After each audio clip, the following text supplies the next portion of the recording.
Tinawanan lang ni Pangulong Bongbong Marcos ang banat sa kanya ni Vice President Sara Duterte na hindi siya marunong maging presidente.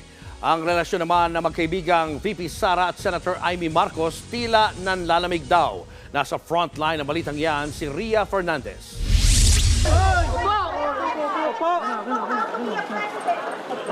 Napangiti lang si Pangulong Bongbong Marcos nang tanungin tungkol sa pahayag ni Vice President Sara Duterte na hindi siya marunong mamuno bilang presidente. Sa pagdiriwang ng anibersaryo ng Philippine Coast Guard, tikom ang bibig ni Pangulong Marcos sa mga tirada ng kanyang bise.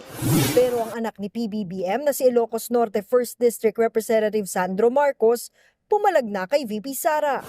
Sa isang pahayag, sinabi ni Sandro na nagtimpi pa siya bilang respeto sa Vice President. Pero bilang anak, hindi raw niya kayang manahimik habang pinagbabantaan ni VP Sara na huhukayin ang labi ng kanyang lolong si dating Pangulong Ferdinand Marcos Sr.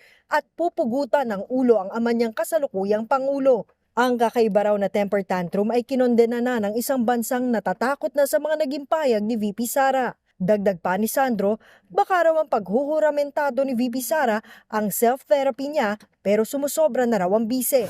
Bago pa man magsalita si Sandro, dumepensa na rin ang pinsan niyang si Ilocos Norte Governor Matthew Manotoc para sa kanyang inang si Senator Amy Marcos. Sa kabila nito, naiintindihan naman daw ni VP Sara ang mga naging reaksyon ni na Sandro at Matthew pero pumalag lang daw siya sa pamimersonal sa kanya.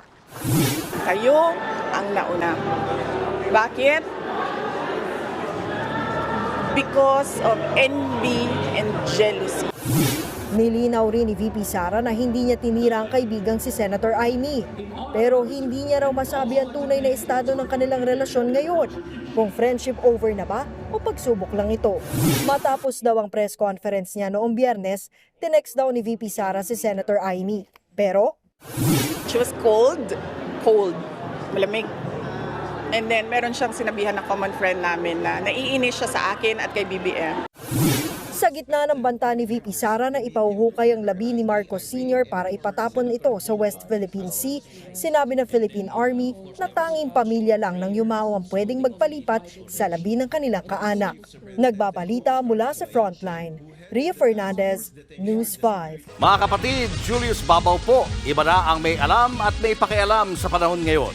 Para sa frontline ng mga balita, mag-follow at mag-subscribe sa social media pages ng News 5.